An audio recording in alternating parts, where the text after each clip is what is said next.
editing video. And we're broadcasting on our Facebook fan page, The African History Network, The African History Network, and my YouTube channel, Michael Imhotep, Imhotep.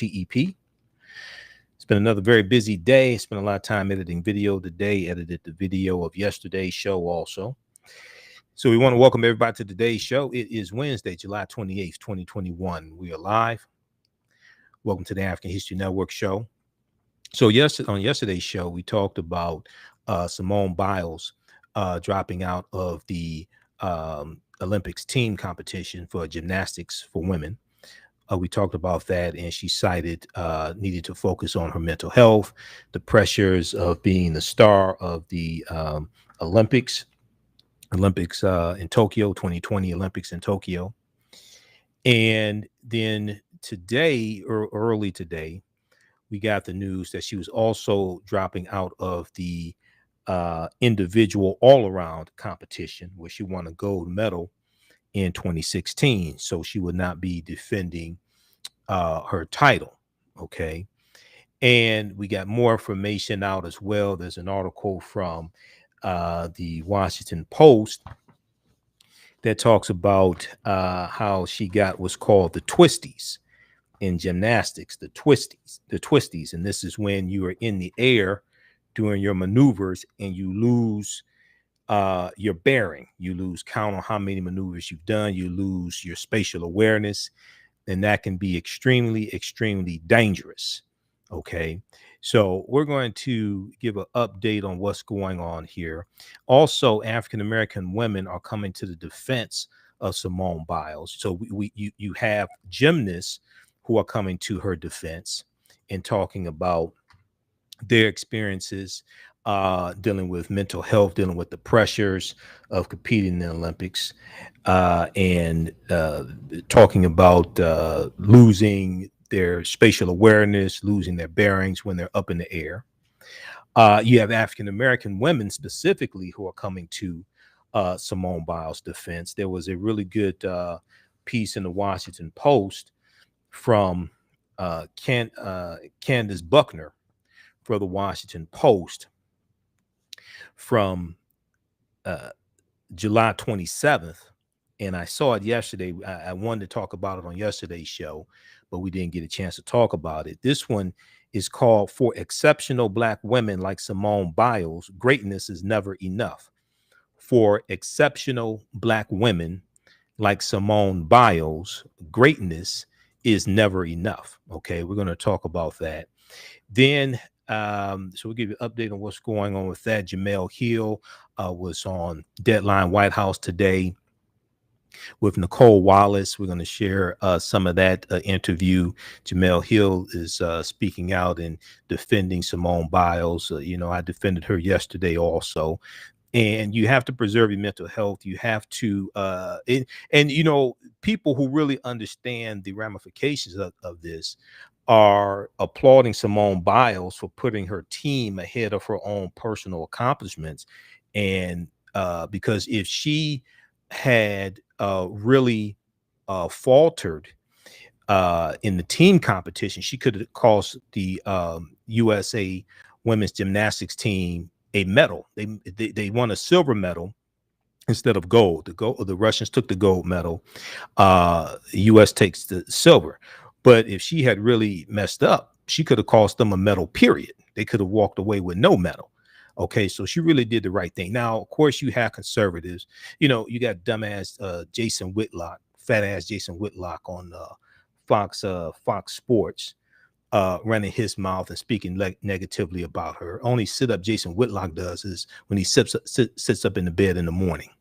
You got white conservatives attacking her. You got Piers Morgan, things like this. A lot of these people are jealous.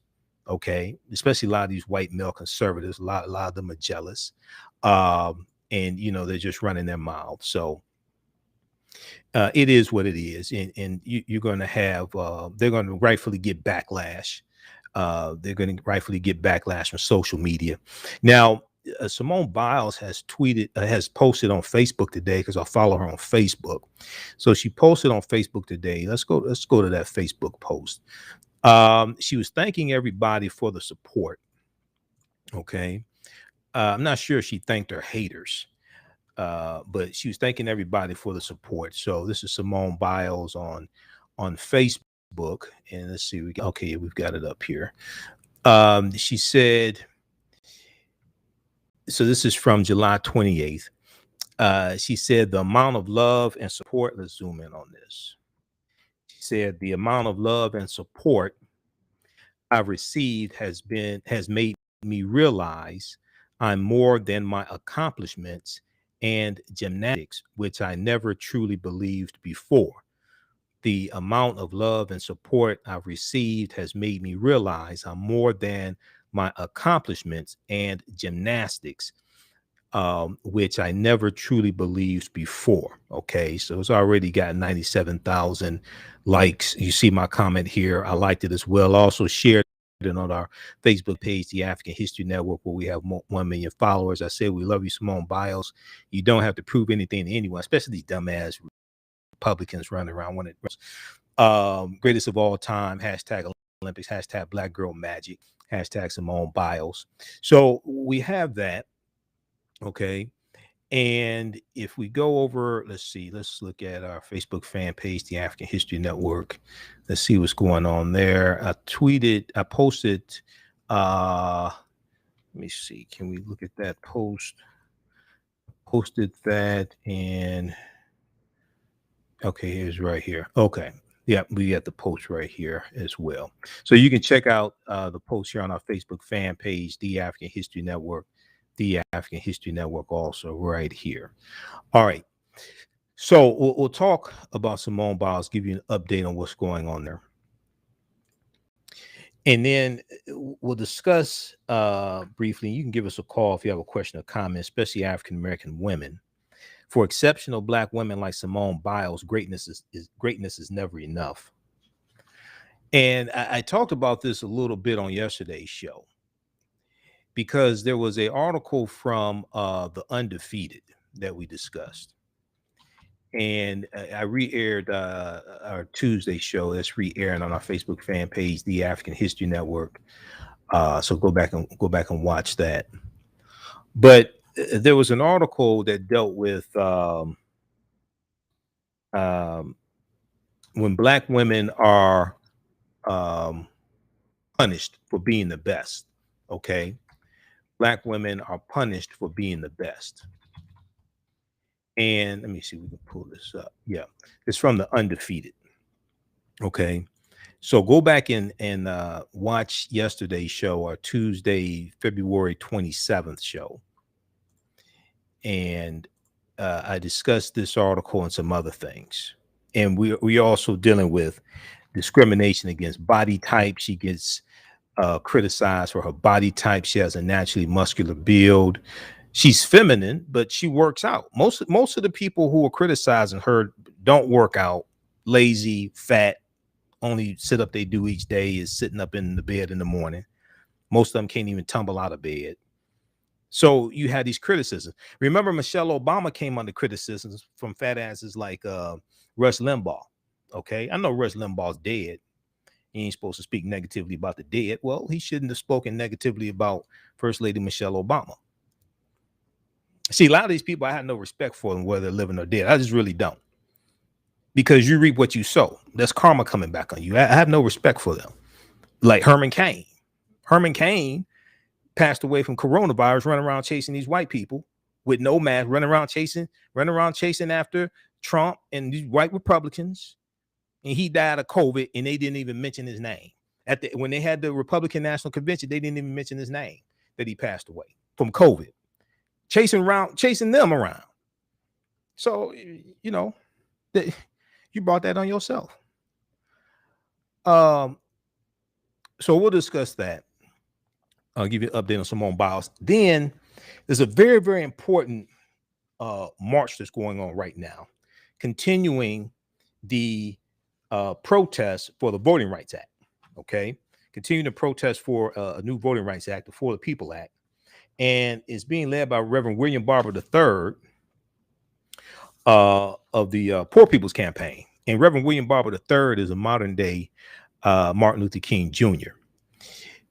This is a 27 mile march that's taking place in Texas. 27-mile march, 7 days. It's taking place in Texas. And this is to draw attention to the need for the For the People Act. Also, Beto O'Rourke, former member of the House of Representatives for Texas, is involved in this and is leading the march as well. But the Reverend William Barber III and former Texas Representative Beto O'Rourke have launched a 4-day, 27-mile march in Texas against voter suppression, calling on Congress to end the filibuster and pass voting rights legislation, calling on Congress to end the filibuster and pass voting rights legislation. Reverend William Barber III, co-chair of the Poor People's Campaign, said at a press conference on Tuesday, July 27th, he said, "We are here to start this march for our democracy. We are here to start this march for our democracy." Now, this is a multi-day march. It's a 4-day march from Georgetown, Texas to Austin, Texas. Reverend William Barber III condemned Texas Republicans' efforts to pass legislation restricting voting rights, calling such bills, quote, "the canary in the mine," end quote, the canary in the mine, and noting how Republicans in state legislatures across the country are pushing hundreds of bills to suppress the vote. Okay, so we'll talk about this as well. Now, Roland Martin is broadcasting from Texas for this march, and I'm going to share an excerpt of an interview that Roland did with Reverend William Barber III on location in Texas at this march. He did this on Tuesday, July 27th. And as I've said before, and I'm a panelist on Roland Martin Unfiltered every Friday. I'll be back on this Friday. As I've said before, we have to expand this conversation beyond just African Americans. It's not just African Americans who are hurt by these voter suppression bills. Now, we know there are about 389 bills in 48 state legislatures that are being pushed. TheHill.com is reporting, they're picking up the reporting from the Brennan Center for Justice that 1/3 of states, or basically 1 in 3 states, have passed restrictive voting laws this year. 1 in 3 states have passed restrictive voting laws this year. Now, we know that 18 states have passed restrictive voting bills. 18 states have passed 30 restrictive voting bills. There's a good piece from thehill.com on this that we'll discuss on today's show as well. And the reason why this is so important is because politics is the legal distribution of scarce wealth, power, and resources, and the writing of laws, statutes, ordinances, amendments, and treaties, their adoption, interpretation, and enforcement. So politics impacts every aspect of our life, from the water we drink to the air we breathe, to the food we eat, to the economy, to employment. And for those who preach economic empowerment, in my degrees in business administration with a major in marketing, I understand this better than most people who talk about economic empowerment. Your economic empowerment largely depends upon a healthy economy and people having jobs to spend with your Black-owned business.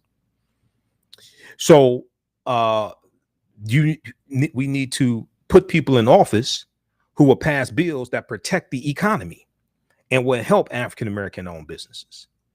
So we're going to deal with all of this on the other side of the break, and we'll give you an update on our 10-week online course, a new 10-week online course.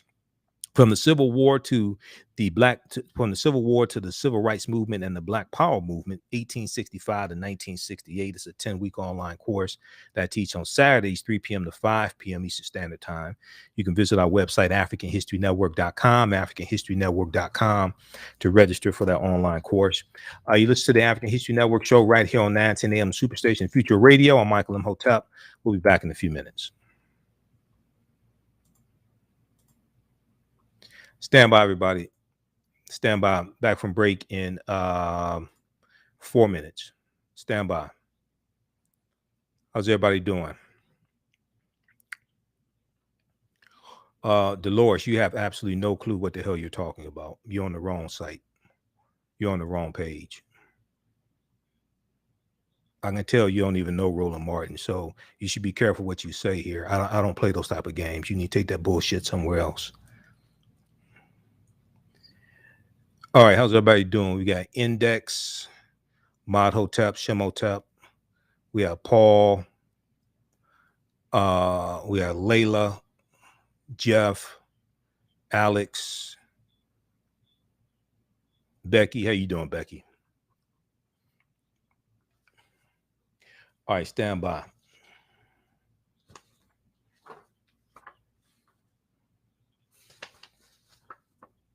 All right, back from break in 3 minutes. Stand by. Be sure to follow us on our Facebook fan page, The African History Network, The African History Network, and our YouTube channel, Michael Imhotep, Imhotep.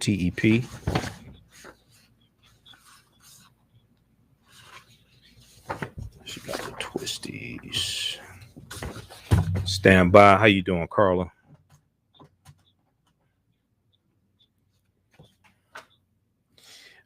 Visit our website, AfricanHistoryNetwork.com, to register for the 10-week online course.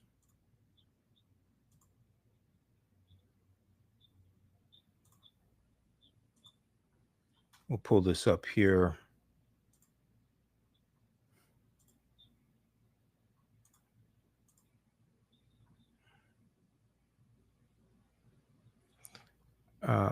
Where is that? Why isn't this? That's to finish loading. Okay. Stand by, back from break in 2 minutes.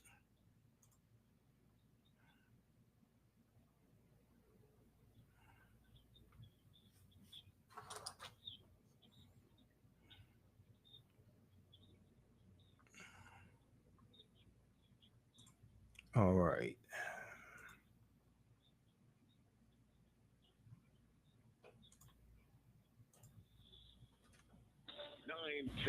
The Superstation, Detroit's only African-American talk radio. Welcome back to the African History Network show right here on 9:10 a.m. Superstation, the Future Radio. I'm your host, Brother Michael Imhotep. It is Wednesday, July 28th, 2021, and we are live. Calling numbers 313-778-7600. If you have a quick question or comment, 313-778-7600 is the call-in number if you have a quick question or comment. All right. So right before the break, I was talking about the topics for today's show, and we're going to jump into give you an update of what's going on with Simone Biles. I just shared the Facebook post she just did late today, and we'll give you an update on what's going on with her and dropping out of the individual all-around competition on Thursday. Be sure to register for my new 10-week online course, From the Civil War to the Civil Rights Movement and Black Power, 1865 to 1968. Next class is Saturday, July 31st, 3 p.m. to 5 p.m. Eastern Standard Time. Visit our website, AfricanHistoryNetwork.com, AfricanHistoryNetwork.com. We have the information right on the homepage of the website. This is a 10-week online course. Each class will go through and analyze a 10-year period of history starting in 1865 with 40 Acres and the Mule, Special Field Order number 15, 40 Acres and the Mule, the end of the Civil War. We'll go into Reconstruction era. So this Saturday, we'll look at the Reconstruction era, 1865 to 1877, and see what happened to African Americans, what gains we made, and then see how a lot of those gains were wiped out. Click on register here on the next page, click on enroll. And as soon as you register, you can start watching class. You can watch the class we just did this past Saturday, and then you'll be ready for class coming up this Saturday, 3 p.m. Eastern Standard Time. We do the class live. All the sessions are recorded. You can go back and watch it over and over again. All right. We're going to go to clip one here in just a minute, Shakita. Okay, so if we look at, I want to look at this article here from NBC News. And we got the word this morning that she was dropping out of the all-around individual. Simone Biles to miss individual all-around final at Tokyo Olympics. She will continue to be evaluated daily to determine whether or not to participate in next week's individual event finals. USA Gymnastics said they put out that statement today. Now, Simone Biles will not defend her all around gold medal. USA Gymnastics confirmed Wednesday morning, Wednesday, July 28th. The 24-year-old superstar has pulled out of the individual competition at the Tokyo Olympics to focus on her mental health, her team said. And let me just say this also. The criticism, I guarantee you, the pressure, we see the criticism regarding her in the media. Okay. I guarantee you the criticism from her perspective, the criticism is much greater than what we see in the media. Okay, directed towards her, attacking her on social media, all this stuff. Okay, so she's under tremendous pressure. The other thing that many African American women are bringing up is that she is also a sexual assault. She is also a sexual assault survivor, and she was a sexual assault survivor of Larry Nassar, who's in prison right now. Okay, who's a former team doctor for many of the gymnasts. So she's dealing with the weight of sexual assault, being a survivor of sexual assault. She's also dealing with the weight of attacks on her body type and all different types of things like this. So the 24-year-old superstar has pulled out of the individual competition at the Tokyo Olympics to focus on her mental health, her team said. Quote, Simone will continue to be evaluated daily to determine whether or not to participate in next week's individual event finals, USA Gymnastics said in a statement. We wholeheartedly support Simone's decision and applaud her bravery in prioritizing her well-being. Her courage shows yet again why she is a role model for so many. Her courage shows yet again why she is a role model for so many. Now, Jade Carey, who had the ninth highest score in qualifications, will now take Simone Biles' place in the all-around competition.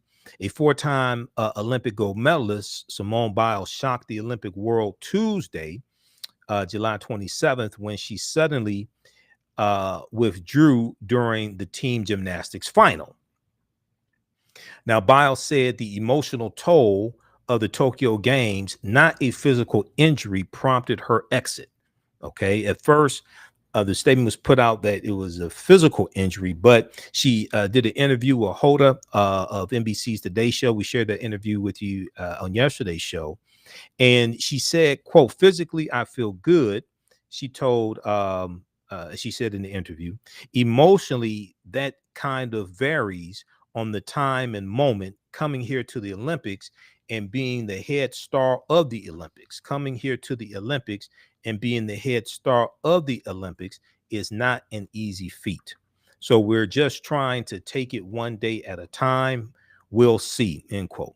Now, Olympic swimming legend Michael Phelps has been very candid in the past about his struggles with depression.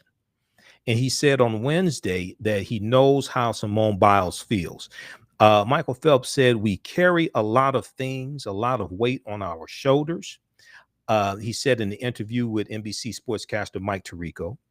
And he said, it's challenging, especially when we have the lights on us and all of these expectations that are being thrown on top of us. Okay. And it's even worse when you have people that don't even work out. Okay. People that the only sit up they do each day is sitting up in the bed, and some of them can barely do that. And then they want to talk about your Olympic career, you know, and what you should do, and you're letting down your team and all different types of things like this. And they've never been in that position before. Don't compete in sports, never competed in the Olympics, and then they want to criticize. Okay, so That's why you block some of these dumbasses. All right. Now, later in a meeting with NBC reporters, two of Simone Biles' teammates, Grace McCallum and Jordan Childs is African American, voiced support for their teammate and said they're soldiering on. They are soldiering on. Now, Jordan Childs said it's been a crazy, crazy ride, noting that they've had to train through a pandemic, and they're competing at venues where there's nobody cheering them on because they're in a state of emergency in Tokyo and no fans are allowed in the stands. And in some cases, many of them are away from their family, where normally many of their family members would be with them, but in some cases they're away from their family as well. So like when you watch it on NBC, because I've been watching the Olympics every day, on NBC, they show them and their families are at home and they're showing their families through Skype or FaceTime, whatever it is, and they're responding to their families and things like this, and their families are cheering them on from the US. So they're dealing with that as well. Asked how she's coping with the stress, Jordan Childs answered online shopping. Online shopping. Okay, don't go into debt now. She said, I'm a sneakerhead, she said. Okay. All right. So check out this piece from NBC News. Simone Biles to miss individual all-around final at Tokyo Olympics. She will continue to be evaluated daily to determine whether or not to participate in next week's individual events, USA Gymnastics said. We're going to go to clip one here in just a second, Shakita. I'm going to show the Facebook post from Simone Biles again. So it appears she, she's monitoring her mental health. The other thing is, I'm sure she's getting negative racial feedback also. She's probably experiencing that as well. I hear she's had to block a lot of people on social media, a lot of crazy people on social media. So you have that component also. And white supremacy will make you go crazy. White supremacy will make you go crazy. All you got to do is look at the insurrectionists January 6th. Many of them went crazy. Now they're being prosecuted and they're wondering, what did I do? Simone Biles posted July 28th, Wednesday, July 28th. She said, the amount of love and support I've received has made me realize I'm more than my accomplishments in gymnastics, which I never truly believed before. I am more than my accomplishments and gymnastics I've never truly believed before. Okay. And I posted as well a response because I follow her on Facebook. Said, we love you, Simone Biles. You don't have to prove anything to anyone. She's already the greatest. Okay. So now we're going to go to clip one here, Shakita. On a Deadline White House today on MSNBC, Detroit's own Jemele Hill spoke with Nicole Wallace about Simone Biles. Jemele Hill, quote, Simone Biles has nothing to prove to you. Simone Biles has nothing to prove to you. Now, contributing writer for The Atlantic and host of the podcast, Jemele Hill is unbothered. Jemele Hill and Righteous Media president Paul Rieckhoff discussed Simone Biles' brave choice to step away from the Olympics and why some are angry. Some are angry. A lot of white men, a lot of them, you can tell they can't get a date. And, and a lot of them are basket cases. They're just crying, want attention or something like that. You're going to learn, don't mess with black women. That's what you're going to learn, don't mess with black women. But some are angry that she is taking a pause from the games. Okay, let's go to this clip.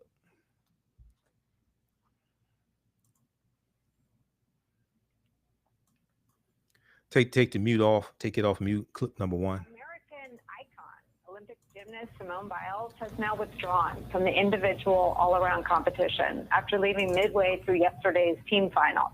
The fact that she may or may not compete in next week's events is right now of secondary importance.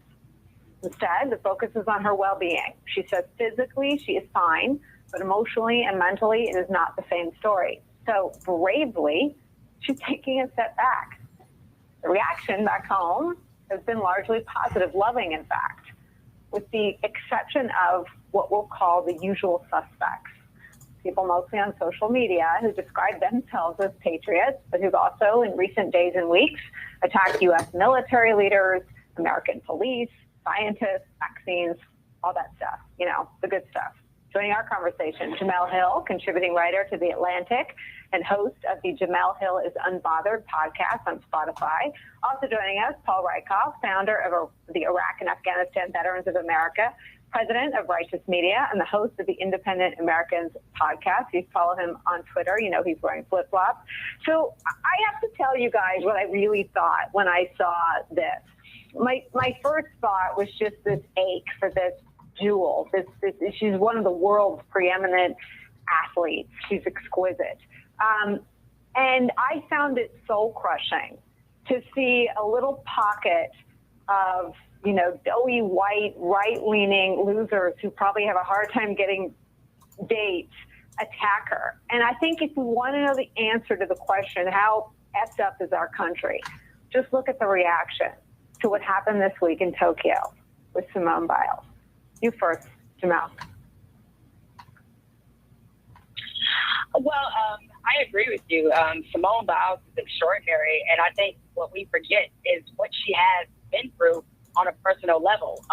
She's the only athlete who's competing, or only gymnast that's competing in these Olympics that was victimized by Larry Nassar. And the only reason that she decided to compete in this Olympics is because, you know, there's a new crop of gymnasts.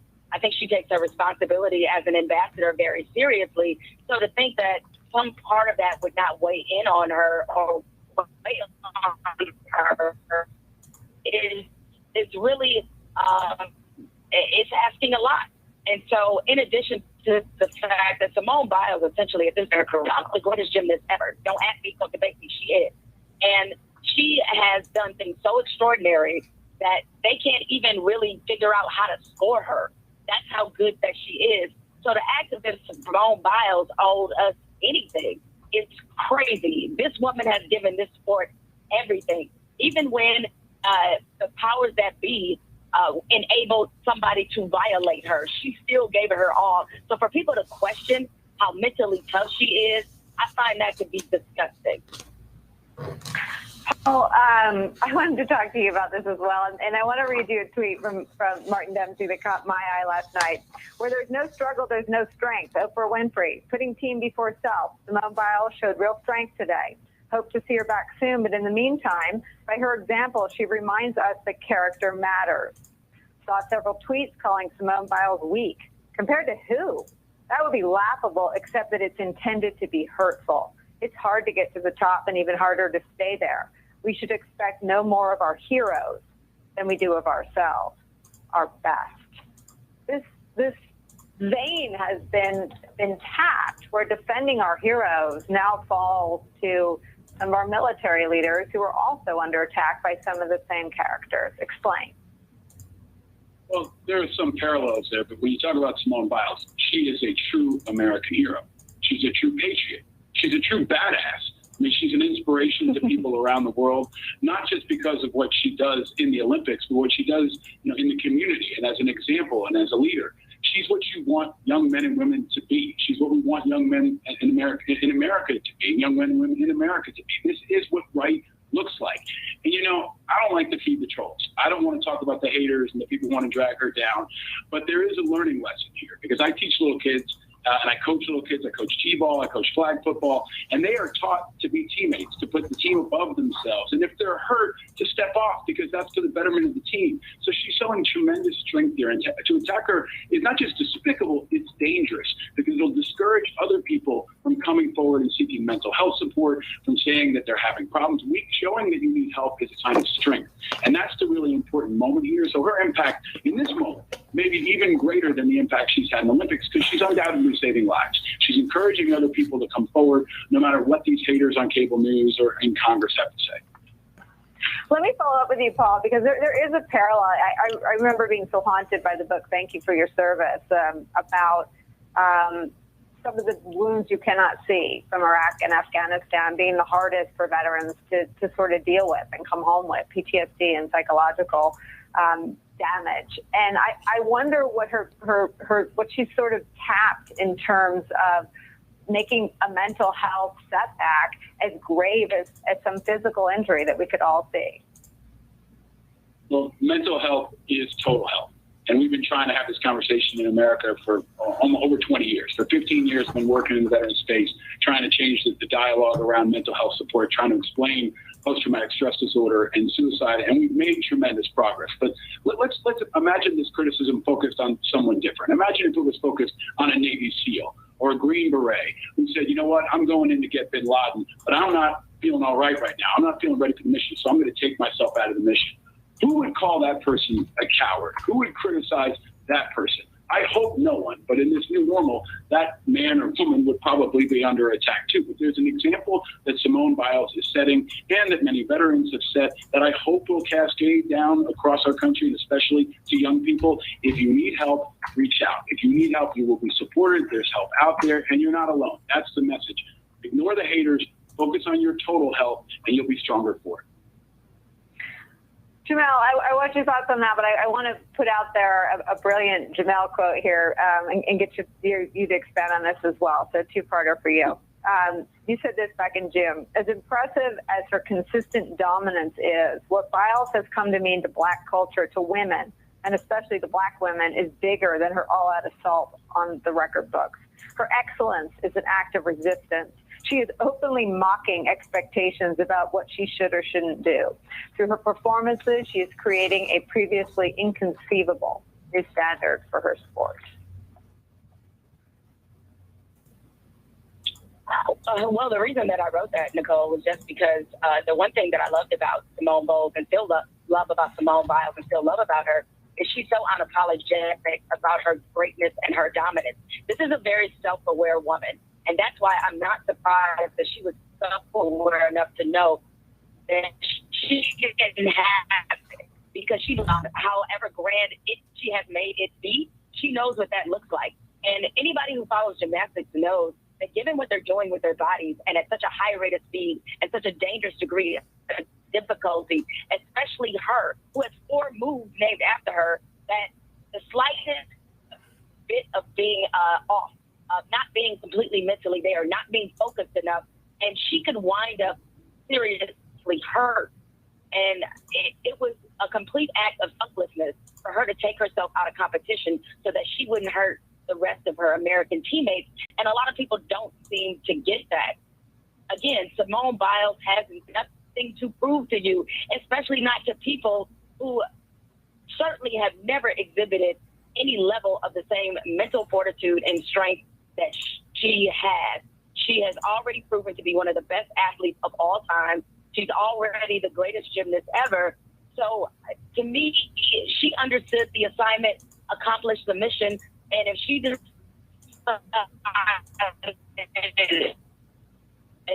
she needed a mental break, she knows herself better than we do. And so I think this is a time for people to just fall back and support her.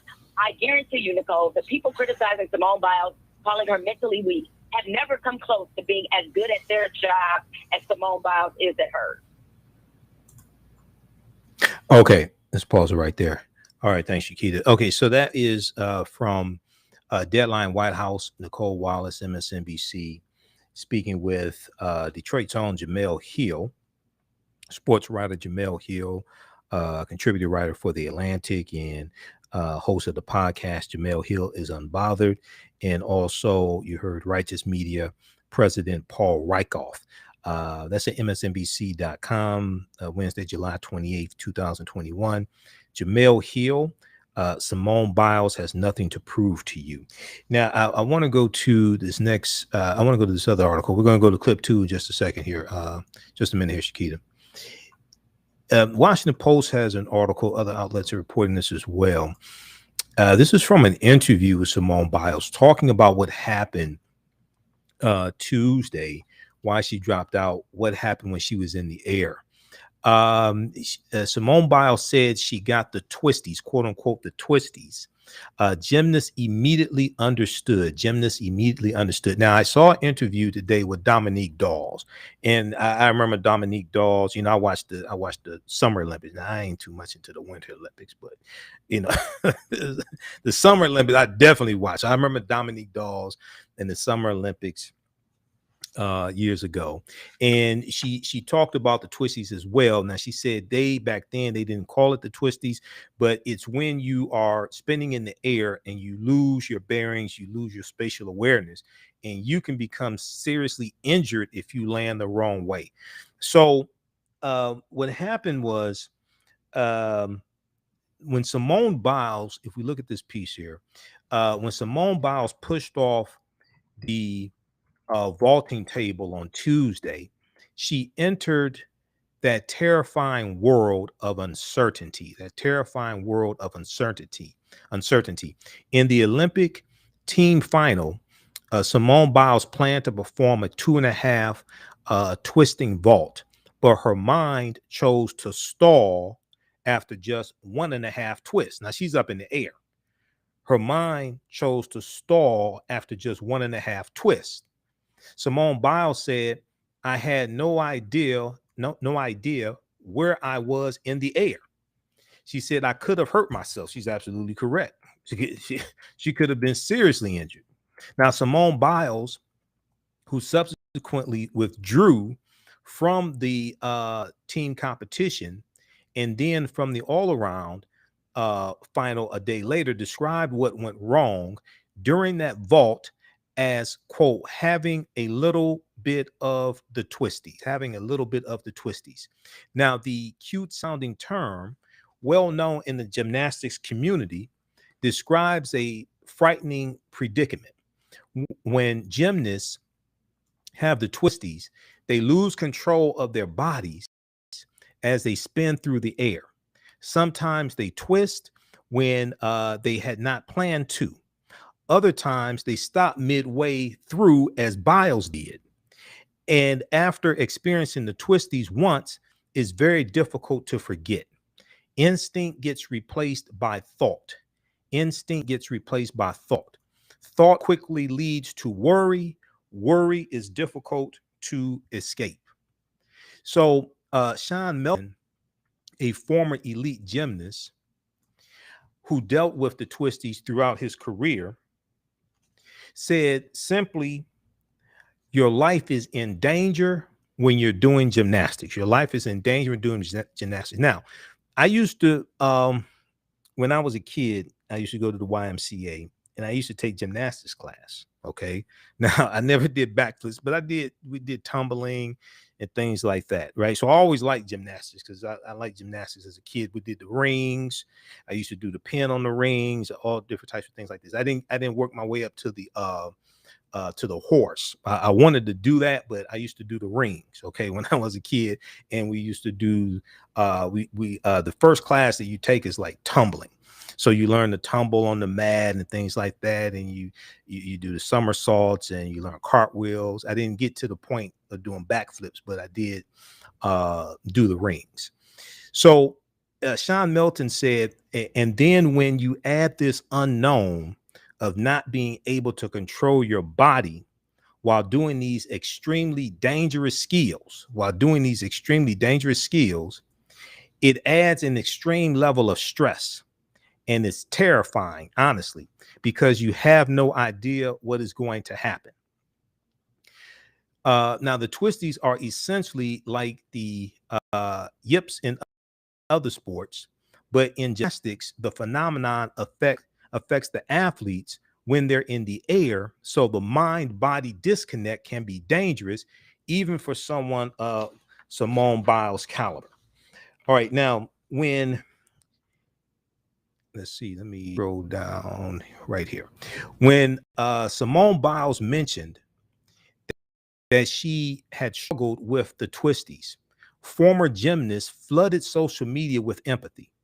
Some detailed injuries they suffered after getting lost midway through a skill and when they're performing a skill in the midway in the air. One person called the twisties the quote, the scariest, most uncontrollable sensation. The scariest, most uncontrollable sensation. Now, 1988 Olympian Missy Marlowe tweeted, quote, it's like a non-serious stroke. It's like a non-serious stroke. All right. So check out the rest of this piece here from the Washington Post. Simone Biles said she got the twisties. Gymnasts immediately understood. Then we have this other piece here from Washington Post. This is a really good piece from Candace Buckner. And we'll probably talk about this some more tomorrow because we're running out of time here. And I want to spend a good amount of time on this because this is extremely important as well. The most disrespected woman in America is the African-American woman. African-American woman is also undervalued, but persecuted more so when you are exceptional. And that goes back to the article from The Undefeated that we talked about yesterday, which deals with when Black women are punished for being the best. And it talks about Simone Biles, when Black women are punished for being the best, from July 23rd, 2021 by Denny Michelle Norris. Read this article here because there are two moves that Simone Biles does that the Olympics Committee, the Gymnast Olympics Committee banned because they're so dangerous. But she's the only one that can do them. She's the only one that could do them. So because other athletes are not as good as she is to do the move, they banned them. All right. So my thing is, well, if you're not as good as she is to do the moves, then maybe you shouldn't do the moves, or maybe you just shouldn't compete. But they penalize Simone Biles by banning these two moves that only she can do. So read this article here. But if we look at this one here briefly from Candace Buckner, and today Tiffany Cross is sitting in for Joanne Reed on the readout, and she talked about this piece as well. But Candace Buckner says whenever Simone Biles pulls on her leotard, it is as though she's tightening a cape around her neck. She's the hero tasked with saving a sullied sport. Embodying, because see, gymnastics took a hit because of Larry Nassar. See, the whole gymnastics came under a cloud. Not the women in gymnastics, but the women in gymnastics, not many of them, not being protected from Larry Nassar after they were complaining. See, this is so Simone Biles is looked at as the savior of gymnastics. She's the hero tasked with even though she was victimized by Larry Nassar. She's the hero tasked with saving a sullied sport, embodying some trite belief in American dominance, and also carrying a gender and an entire race. That's a heavy cape and it chokes. That's a heavy cape and it chokes. But it's one that exceptional Black women and women of color are told to wear, because simply being great isn't good enough. Simply being great isn't good enough. They have to be superlative as well as trailblazers. They have to be avatars or progress and change, and also fulfill a deeper societal responsibility as role models who break glass ceilings while breaking records. But here's the thing. It's okay for Simone Biles just to be amazing. Let her greatness stand on its own. We can be wild and celebrate her without also expecting her to single-handedly revive gymnastics after a sexual abuse scandal. See, this is what I'm talking about. Let her greatness stand on its own. We can be wild and celebrate her without also expecting her to single-handedly revive gymnastics after a sexual abuse scandal while also leading little black girls to balance beams all over the nation.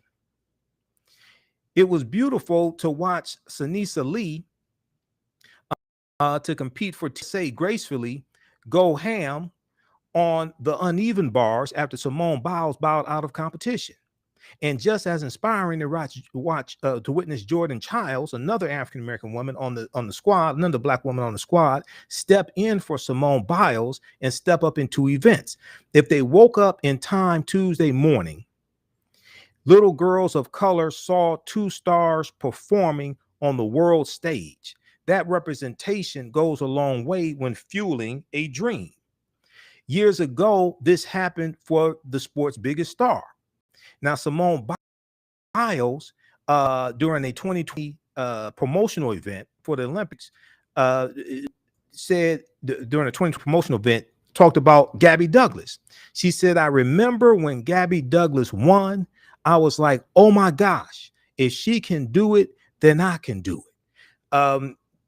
Okay, we're out of time here on 910 AM Superstation WFDF. Those watching on our Facebook fan page, The African History Network, and my YouTube channel, Michael Imhotep, keep watching. We're going to keep broadcasting a few more minutes and talk about Reverend William Barber III and the March for the Voting Rights Act. You can support us, $ TheAHNShow through Cash App, $ TheAHNShow through Cash App, also through PayPal, paypal.me/TheAHNShow. Visit our website, AfricanHistoryNetwork.com. Right now, it's correct wrong behaviors. Not over till we win. Wakanda forever. We'll talk to you tomorrow. Peace.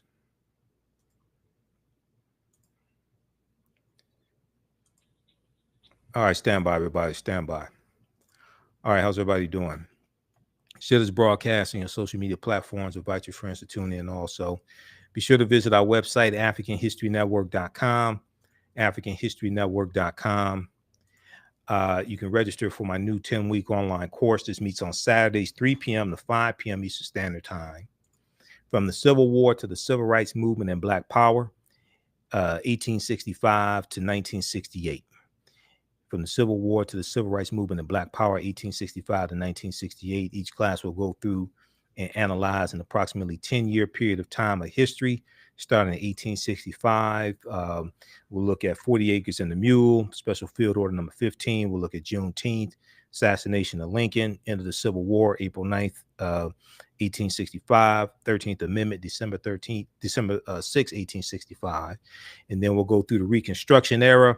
We'll look at Jim Crow. We'll look at the late 1800s. We'll look at the Mississippi State Constitution, 1890, Texas State Constitution, 1876.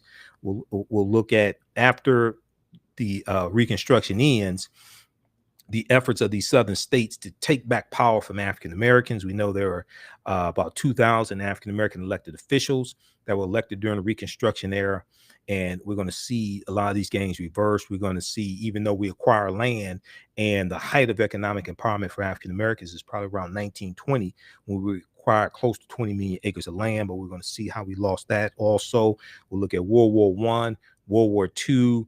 We'll look at the Civil Rights Movement, Black Power movement, up to the assassination of Dr. King, to understand what happened after slavery ended and how we got to where we are today, so we could better understand where we need to go from here.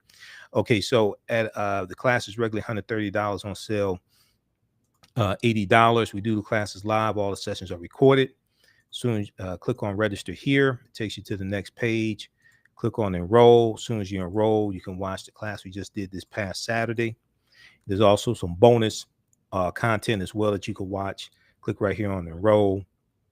This bonus content you can watch also.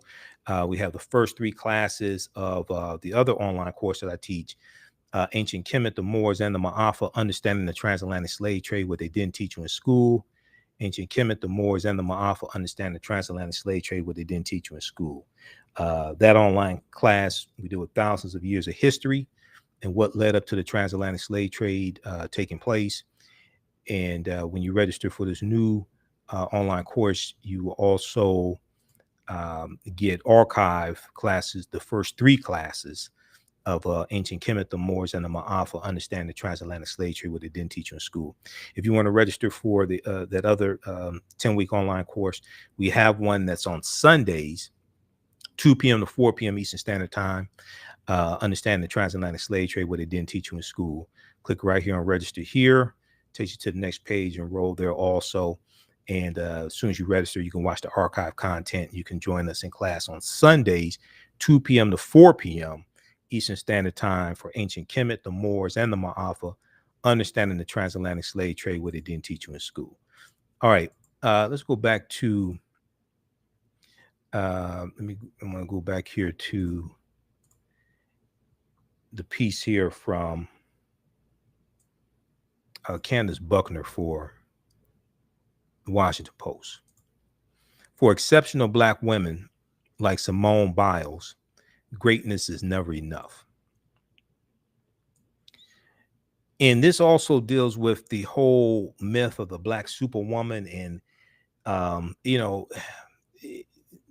the strong Black woman, because other races of women don't have to talk about being strong white women or strong Asian women or things like this. So the strong Black woman, and then you have to be able to do everything for yourself. You can't ask for help. You can't say you're overwhelmed. You know, you look on negatively if you talk about mental health challenges, etc.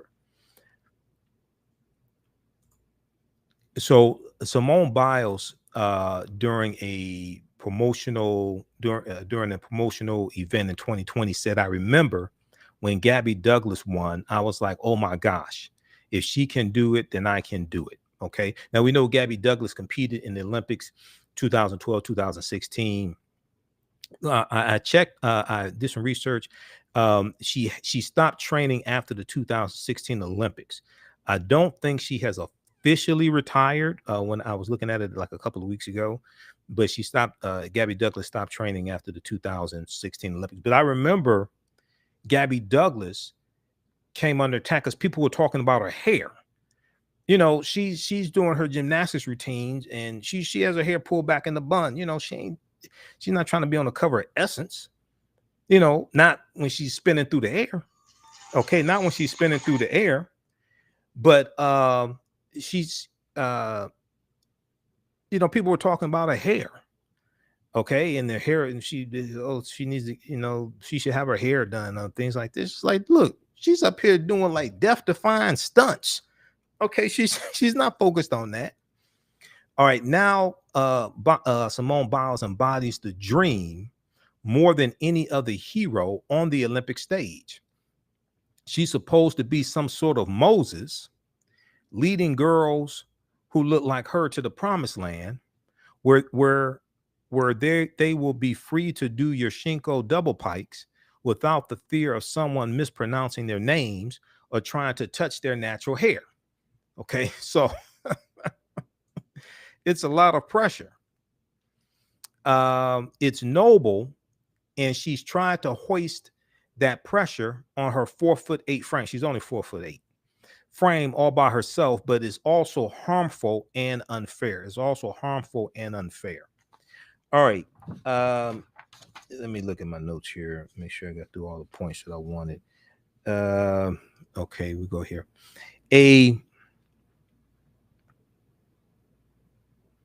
So Candace talks about Kitty Ledecky, who's a white female swimmer. She talks about Kitty Ledecky, and she talks about Megan Rapinoe as well. And she said that, where is it here? She said Ledecky and the likes of Megan Rapinoe are models for their sports, but they're not, however, cast as messiahs of their sports. They're not cast as messiahs of their sports. Simone Biles posted on Instagram a day before the team finals and said, I truly do feel like I have the weight of the world on my shoulders. I truly do feel like I have the weight of the world on my shoulders at times.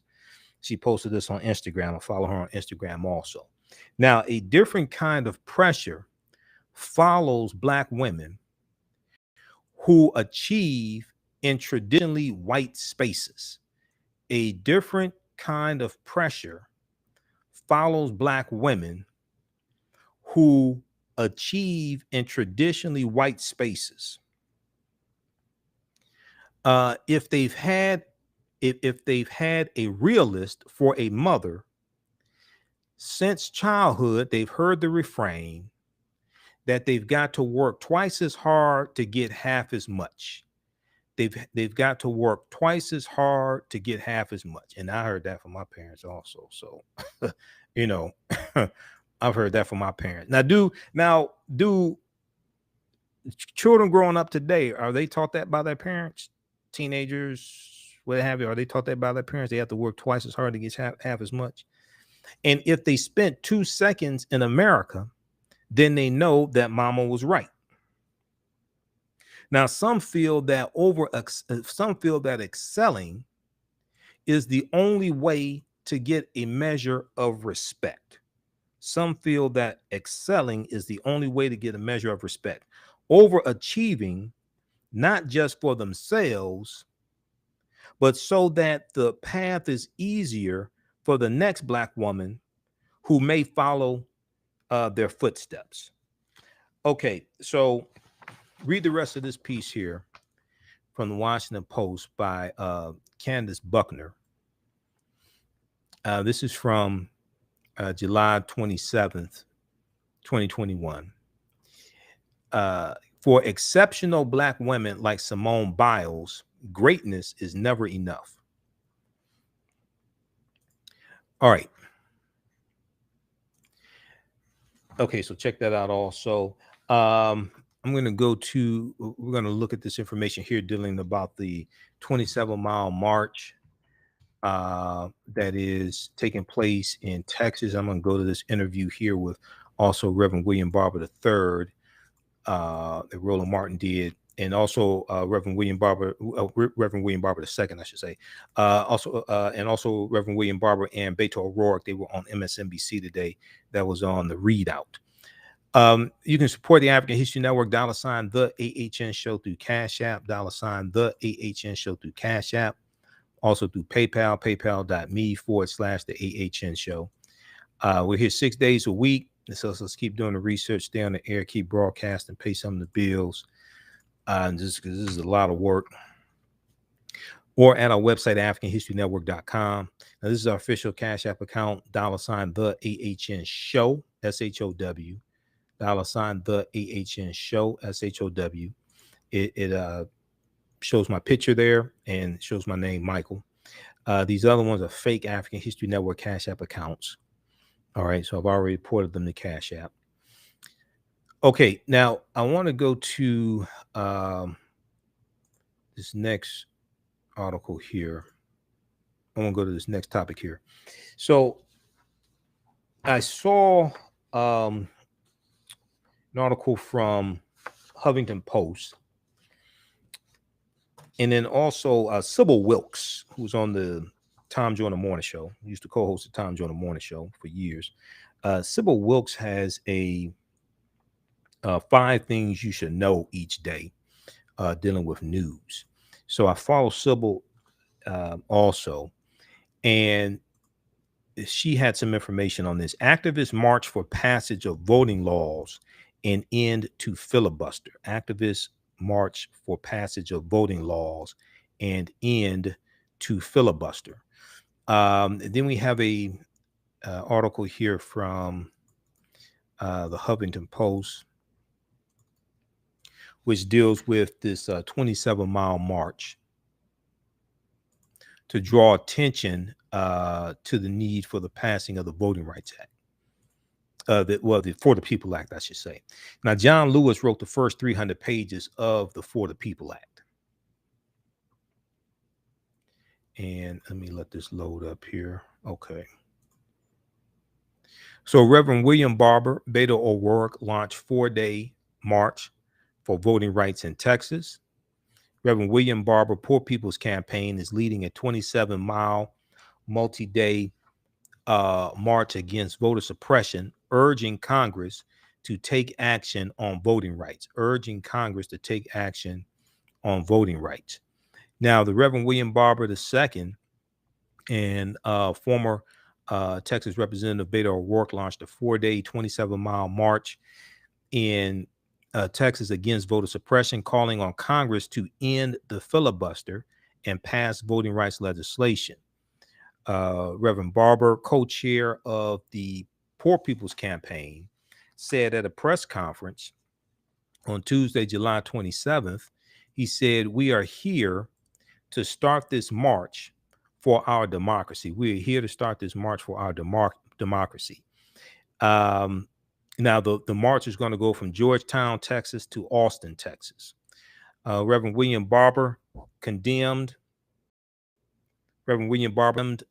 Texas politicians, Texas Republicans, I should say. He condemned their efforts to pass legislation restricting voting rights, calling such bills the canary in the mine, and noting how Republicans in state legislatures across the country are pushing hundreds of bills to suppress the vote. Now, he said, Beto O'Rourke said Texas is the hardest state in the nation in which to vote. Texas is the hardest state in the nation in which to vote. Republicans have introduced legislation that would make it even harder, Beto O'Rourke said on Tuesday. Now, Reverend William Barber urged the U.S. Senate to end the filibuster and pass the For the People Act. The latter bill, the For the People Act, would override much of Republicans' state-level efforts by mandating states implement measures like early voting, no excuse absentee ballots, and automatic same-day registration. During what they describe as a Selma to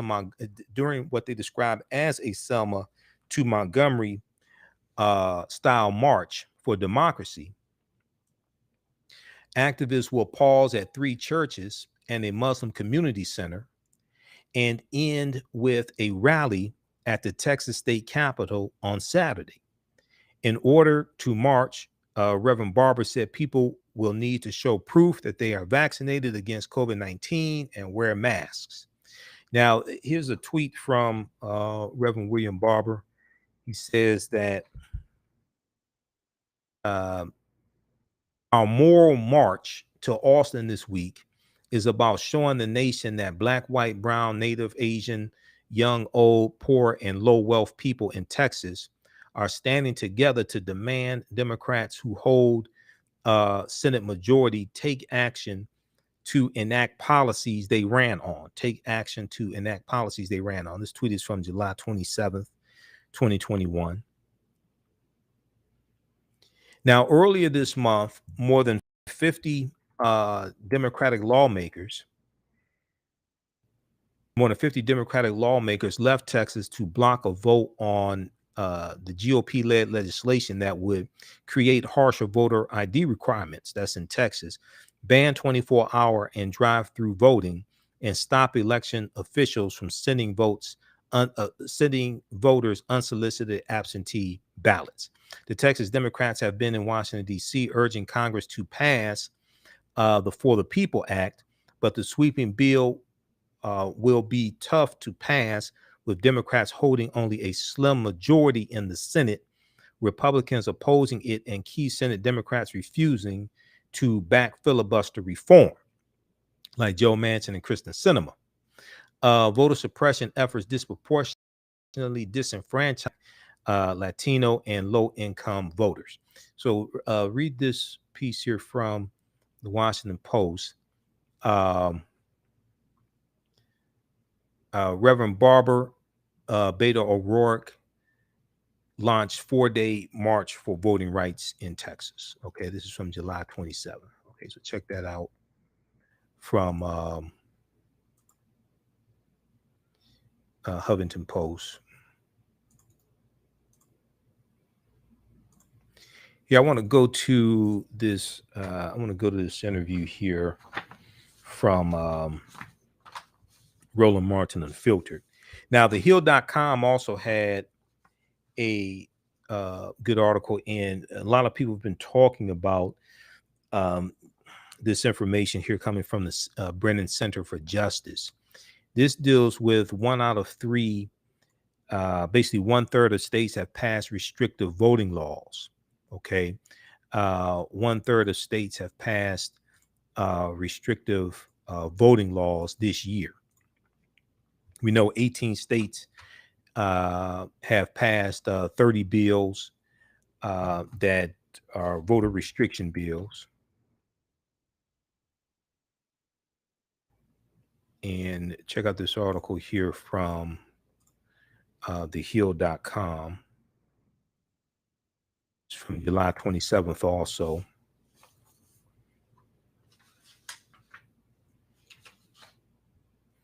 One in every 3 states across the nation have passed new laws restricting access to the ballot in the wake of the 2020 election.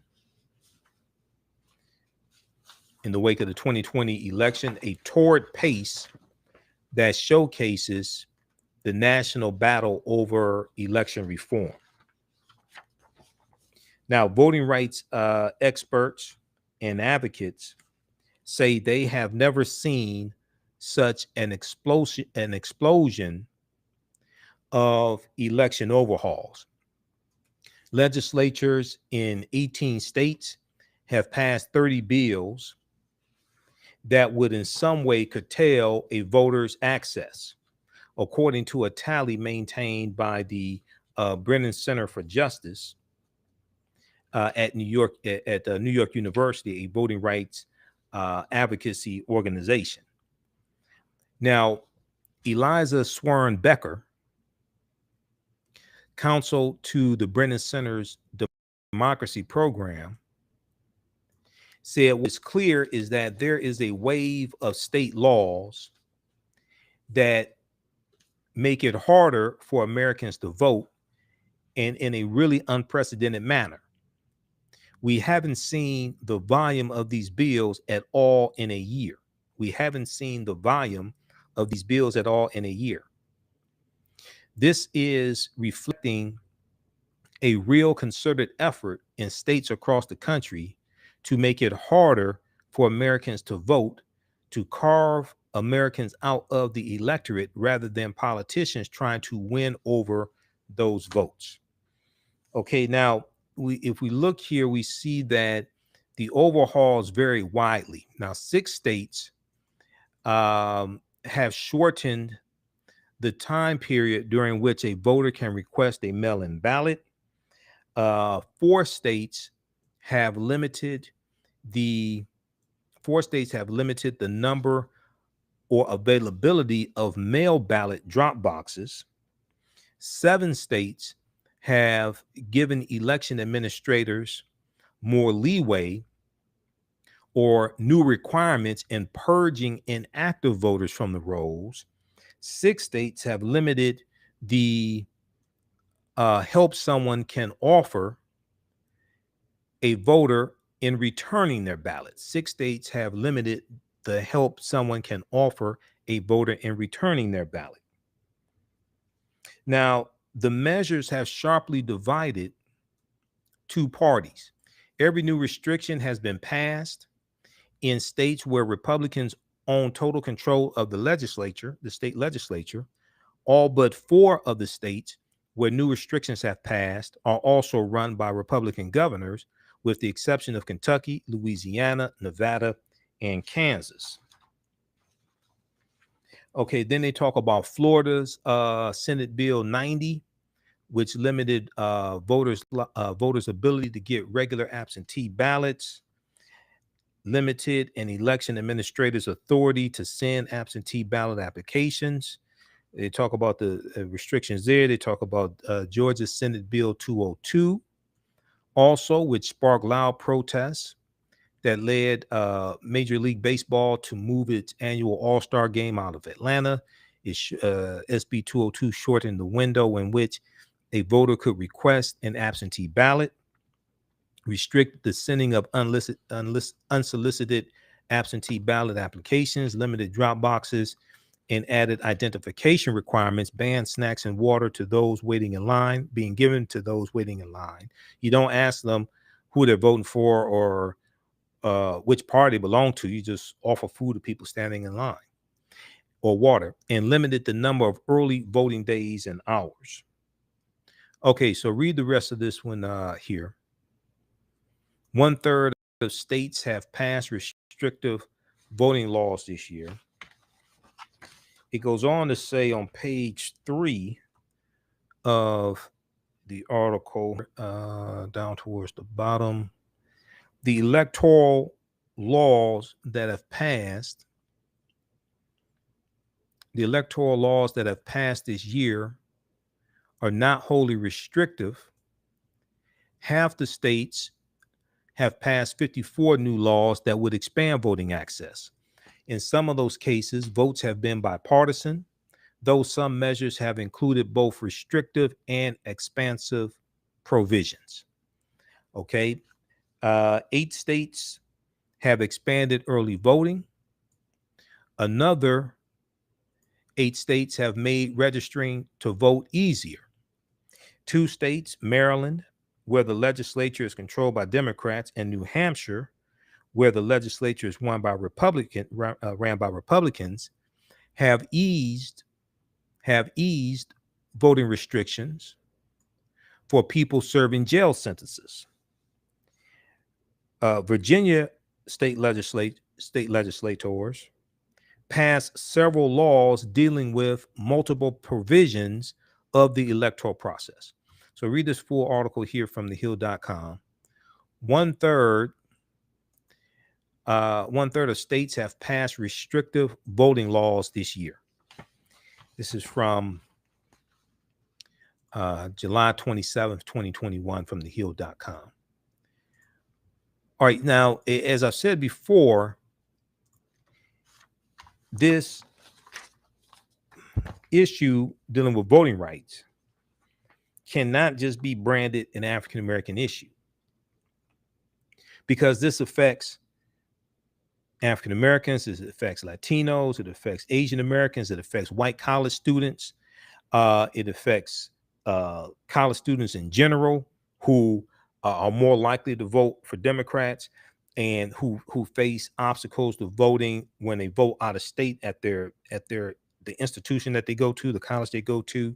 It affects older people who may vote Democratic because they may vote by mail, okay, absentee ballots, etc. The other thing is, one group that's really impacted by this and is not talked about a lot is disabled Americans. There are 38 million disabled Americans who are registered voters. Okay, there are 38 million disabled Americans who are registered voters. New York Times had a piece dealing with this. I think Washington Post also. Washington Post had an article dealing with this in the last couple of months. But they are negatively impacted when you talk about having longer voting lines, limiting absentee ballots, different things like this. This negatively impacts disabled voters. In the 38 million of them, the 38 million disabled voters that registered to vote. Now, Vice President Kamala Harris, probably about 3 weeks ago now, met with a group of disabled voters because they were talking about the challenges in voting. So this this whole fight has to be expanded beyond an African American issue. And this is what I've said before, is you see, when you talk about the 1965 Voting Rights Act, that automatically gets associated with African Americans. Dr. King, John Lewis, okay, Jimmy Lee Jackson, all that, the whole crossing the Edmund Pettus Bridge, the movie Selma, all that gets associated with African Americans. But no, this impacts people regardless of race. Now, there was I want to see if I can find this exact I'll see if I can find this exact article.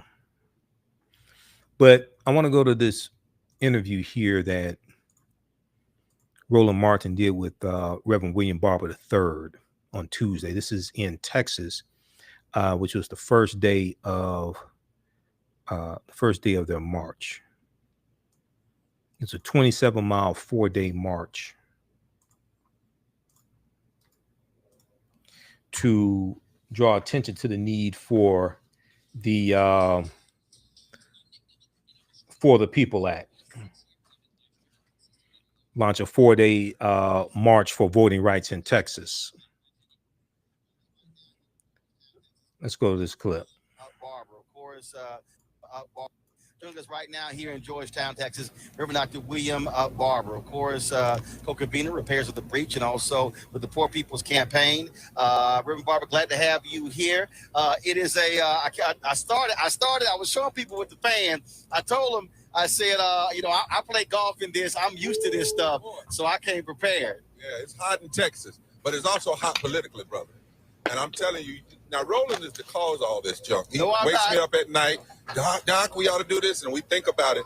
But in reality, isn't it ironic, Roland, that the same day we have the first hearing on the physical violent insurrection on January the 6th, we're here tonight preparing to march tomorrow to challenge the political insurrection and the policy insurrection that's going on all over this country, where these extremists who hijacked the Republican Party and Democrats, some of them that joined them, want to hold on to the filibuster, want to block the true John Lewis bill, which is the For the People Act, all of the position, want to block the coming, because it's not been written yet, Voting Rights Restoration Act.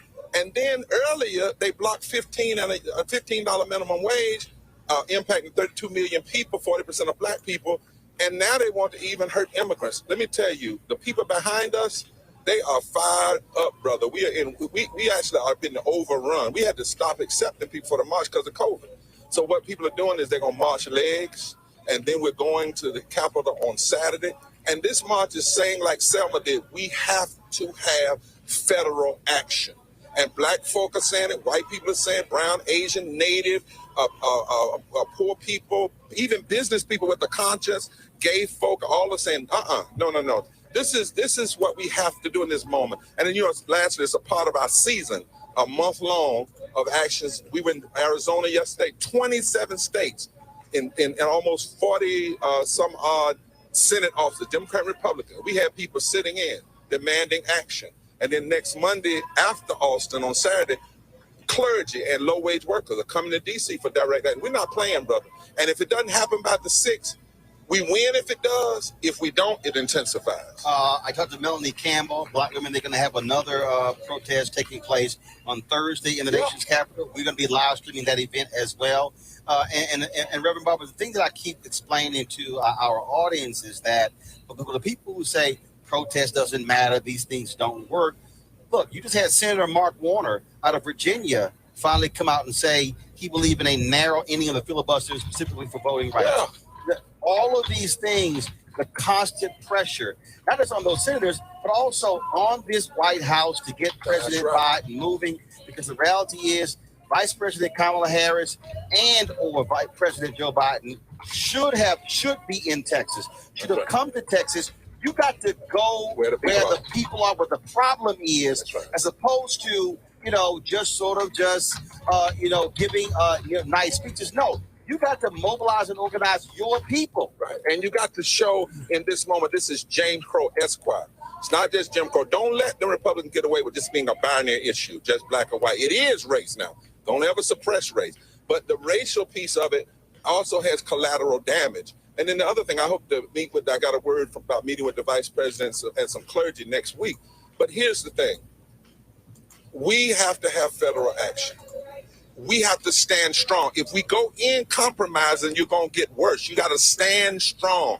Secondly, we've got to say, you're right, to the president, come to Texas and talk to this diverse group. Come to Arizona. Go to West Virginia. You got people that voted for you there. And then go to the well of the Congress, just like LBJ did, and say, you cannot fix physical infrastructure while you're letting people destroy the infrastructure of the democracy.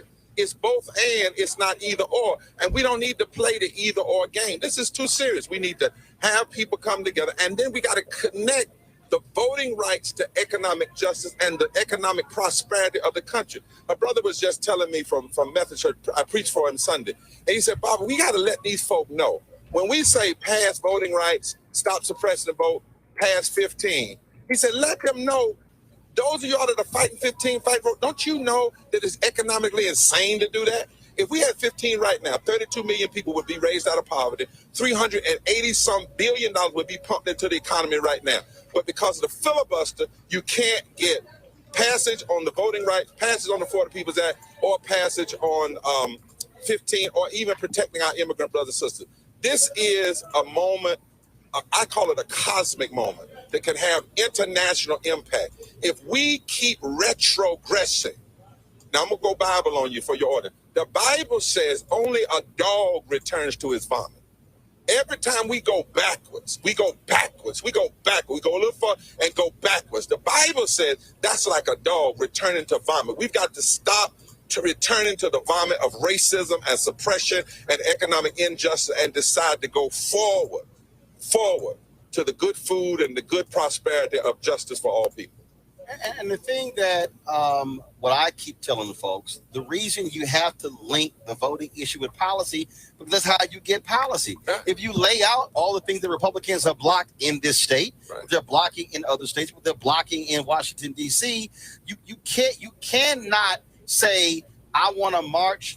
But it's like I want to march on the issue, but then not realize public policy is involved. I said on my show last week, to every white person who was out in the streets demanding justice for George Floyd, where you at? Got to come now.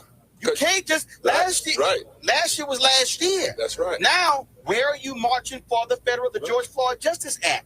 Where are you marching for? Climate, LGBTQ. Right. You got to get in because, as you said, Roland, voting is the bridge to progressive policies. So if you build bridges for infrastructure, but then you undermine the bridge of democracy, you cut off the bridge that gives us the public policy.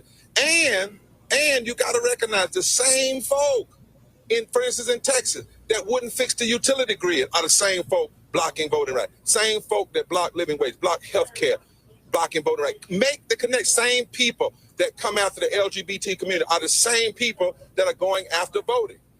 56 million people in the last election used the kind of voting laws they are trying to take away from.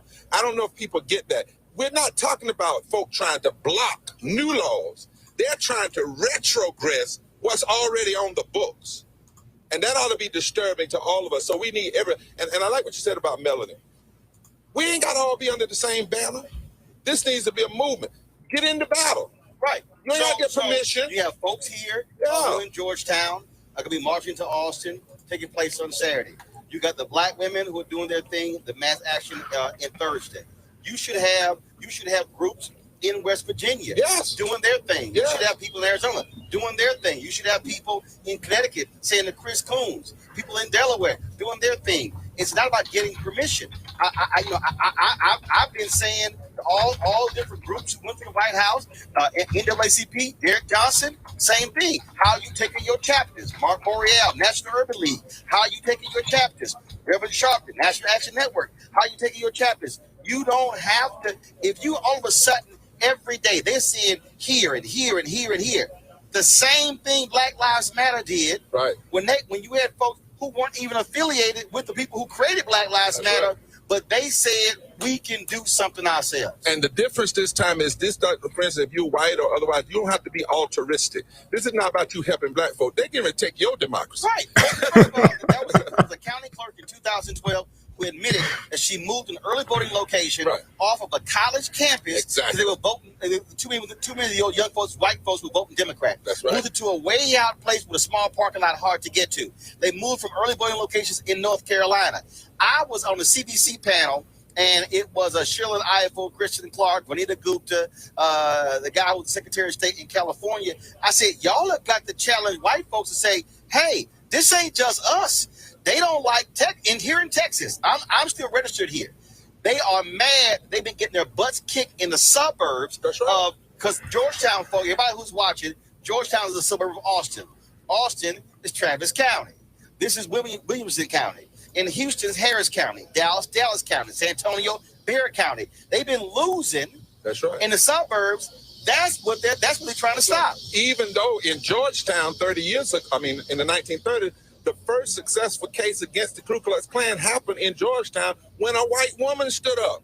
So my point is, we need everybody, brother. And what I'd like to do, I hope we can do it as the march goes on. I want to come on one evening and you and I just read the For the People's Act. Because I think most of our people don't know. Right. And I'm going to say this to all groups, civil rights. Don't you go in those places and compromise with Manchin and let him say, well, I'll support the Voting Rights Act, but I'm not for it. And you say, well, John that's Lewis Act. Yeah. The hell with that. Because first of all, ain't no John Lewis Voting Rights Act. It hadn't been written.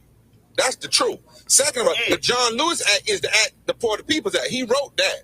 Right. Okay. Thirdly, the Voting Rights Act won't fix this because these bills are passed. You cannot retrogressively pre-clear.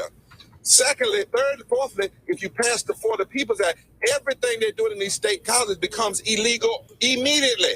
Mm-hmm. So we don't need no. And plus, he signed to say he would support the For the People's Act. Joe Manchin signed it, but he signed it when McConnell was majority leader.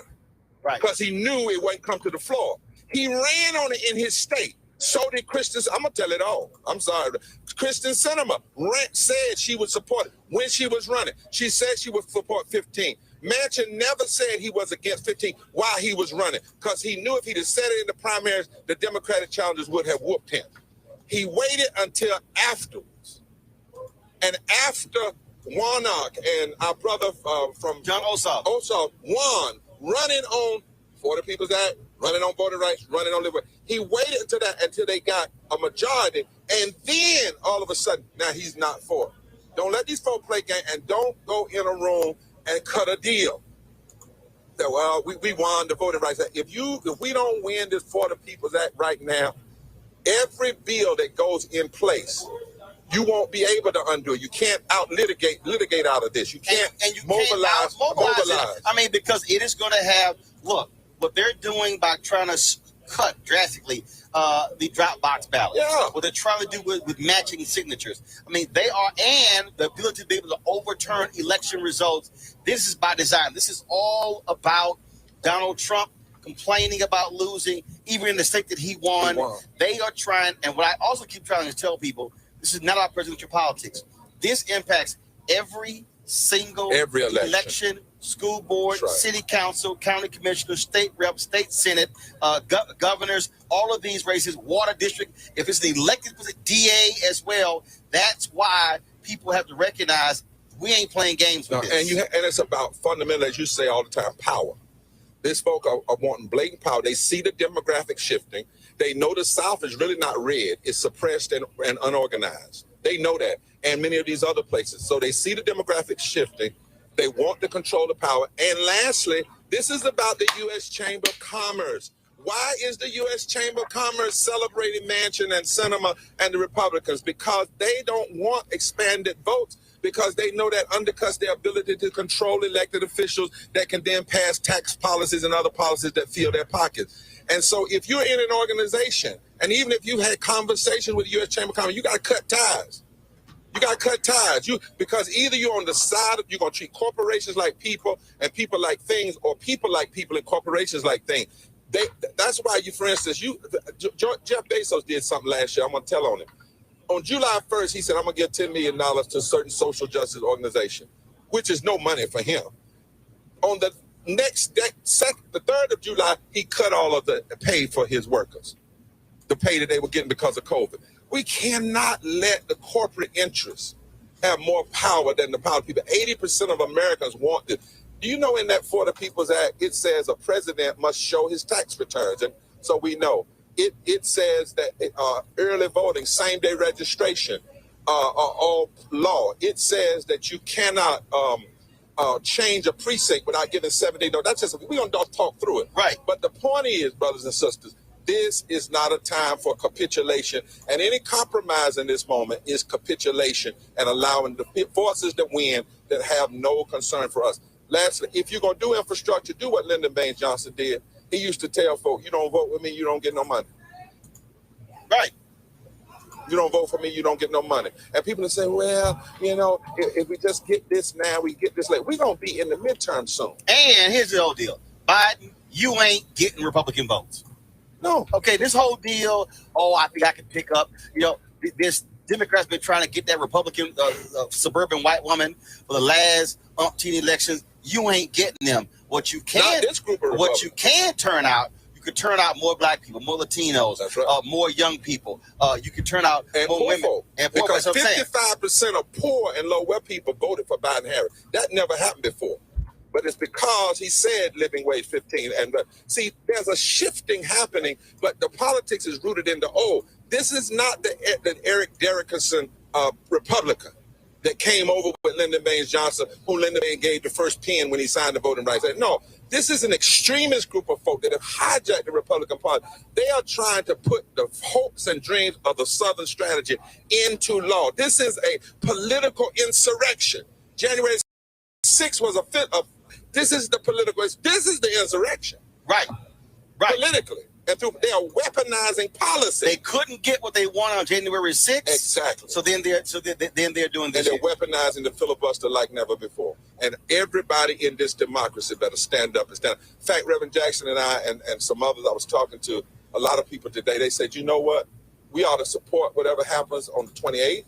And then we ought to say, but if you can't get there, every state, you need to be marching on your capital. Yeah. In fact, I have long said, y'all, I appreciate August 28th. I said, but if you mobilize in multiple states, you're going to have more people participate. I told folk I'm supporting everybody trying to do right. But I do know in 1963, see, I was born 2 days after March on Washington. My dad used to tell me the story because they said I was supposed to be born on the 28th. My mama went into labor, and I said, hold up. Let's see what happened. And my daddy said, I went to the other marches. He didn't go to 28 because he was waiting for me. But he always reminded me, Bob, Billy, that's what he called me, Billy. Don't y'all call me that. That's what he called me, Billy. He said, listen, nobody came to March on Washington to hear Dr. King speak. That wasn't the purpose. Right. They were mobilized, and Dr. King said, go back to Alabama, go back to Mississippi. But he said also why it happened, because it was between Birmingham activism, Mississippi activism, then Freedom Summer followed. But on that day, that week, there were more than 200 actions in 200 cities. Lawson, who was one of King's main supporters, was in jail. He was in jail in Louisiana. Mm-hmm. Jesse was in jail in Greensboro. That's what was happening. Diane Nash was in Selma planning. So, Lord, y'all, it's not all of us coming under one banner. Right. I support everybody that's doing everything, but we got to do a whole lot of a lot to push what needs to happen in this moment. All right, Reverend Dr. William Barber, we appreciate it. We're going to be live streaming the march. It's taking place beginning at 8 a.m. Eastern tomorrow. So as they walk in, we'll be live streaming. Come on, you can come around. All right. Okay, so that was Reverend William Barber III on Roland Martin Unfiltered, being interviewed by Roland Martin. I'm going to post the link here to that interview. That's on YouTube. Roland's YouTube channel, Roland S. Martin on YouTube. So you can check that out. Very good interview, a lot of history. And I said before, a few weeks ago when I was on Roland's show, I said, if it's just African Americans involved in this fight for the people, that we're going to lose. This impacts people regardless of race, ethnicity. This impacts college students, and this impacts women. Okay, and I've said before, we're the women's groups. We're the when you had the women's march. Remember when Donald Trump won in 2016, and then the next day after the 2016 election, and you had people protesting out in the streets and everything all across the country. Then you had the day after I think it was the day after the January 20th inauguration. So that'd be January 20th, 2017. The day after, you had the women's march all across the country and all this. Where all the white women that were protesting that Trump won? And then the white women who were out protesting when George Floyd was killed in summer of 2020. We're the white progressives. We're the white feminists. We're all the Me Too people. all the Me Too women who just a few weeks ago they were screaming about Bill Cosby was released from prison. Well, this impacts voting for prosecutors, mayors, city council, sheriffs, governor. This is not just about voting for president. So we're all those groups. I showed this article here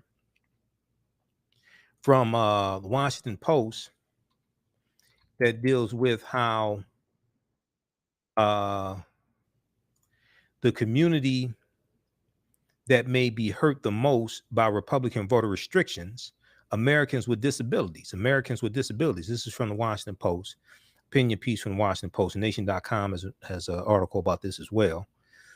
This is from July 13, 2021 by Katrina Vanden Heuvel. And then the article, it talks about how, where is that? 38 million.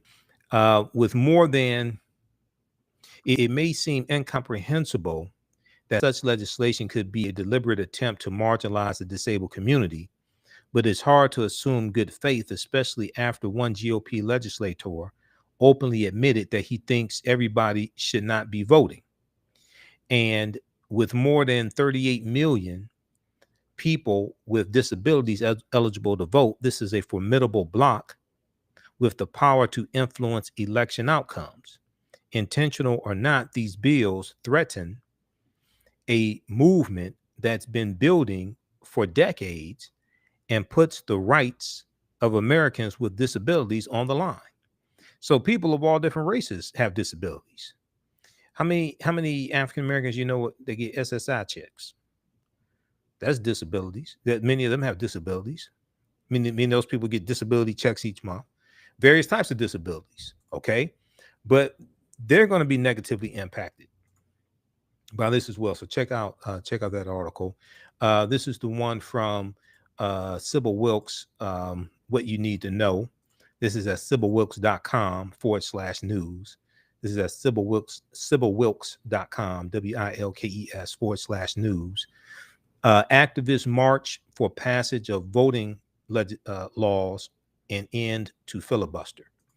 Activists march for passage of voting laws and end to filibuster. July 27th, 2021. It talks about this 27-mile march, and it has in here what they're fighting for as well. So check that out.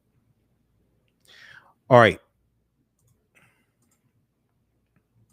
Okay, be sure to visit our website, AfricanHistoryNetwork.com. Be sure to register for the 10-week online course that I teach, Ancient Kemet, the Moors, and the Ma'afa. That's the first one, Ancient Kemet, the Moors, and the Ma'afa, Understanding the Transatlantic Slave Trade, what they didn't teach you in school. That's the first online course that I teach. It's a 10-week online course. We deal with thousands of years of history and what led up to the transatlantic slave trade taking place. That class is on Sundays, 2 p.m. to 4 p.m. Eastern Standard Time. It's a 10-week online course. As soon as you register, you can watch this archive content that you can watch, and you'll be ready for class on Sunday. And then we deal with ancient Africa, and we deal with the 800-year occupation of Europe by the Africans known as the Moors, and what leads up to the transatlantic slave trade taking place. So that class is $80. Click on register here, and you can enroll on the next page. The new 10-week online course that I teach, and this picks up where Understanding the Transatlantic Slave Trade leaves off, is from the Civil War to the Civil Rights Movement and Black Power, 1865 to 1968. From the Civil War to the Civil Rights Movement and Black Power. This is a 10-week online course. Each week we'll go through and analyze a 10-year period of history to understand what happened after the Civil War ended, after the 13th Amendment was ratified, December 6, 1865. This Saturday. So this class meets Saturdays, 3 p.m. to 5 p.m. Eastern Standard Time. As soon as you register, you can watch class number 1. We just did that class this past Saturday. Click right here on register here. Takes you to the next page. Click on enroll. So we talked about 40 Acres and a Mule, Special Field Order number 15. We dealt with what led up to the Civil War taking place and why the Civil War was fought. I also talked about the New York City draft riots that lasted 5 days in New York City. You had hundreds of people who were killed. You had African Americans who were attacked. These New York City draft riots, July 13th, 1863. We also talked some about the 13th Amendment. Next class, we're going to go through and look at the Reconstruction era. We'll look at 1865 to 1877, what happened during Reconstruction, the progress we were making, and how that's going to come to an end with the Compromise of 1877. Okay, so on the next page, just click on enroll, and you can register for the class. As soon as you register, there's bonus content that you can start watching. You can watch from around the world. We do the classes live. All the sessions are recorded. You can go back and watch them over and over again. All right. Okay. And then all of my DVD lectures and digital downloads are at our website, AfricanHistoryNetwork.com, AfricanHistoryNetwork.com. All right, we have to get out of here. Remember, at the African History Network, we focus on educating, empowering, and inspiring people of African descent throughout the diaspora and around the world. Because right now, it's correct wrong behavior. It's not over till we win. Wakanda forever. And we'll talk to you tomorrow. Peace.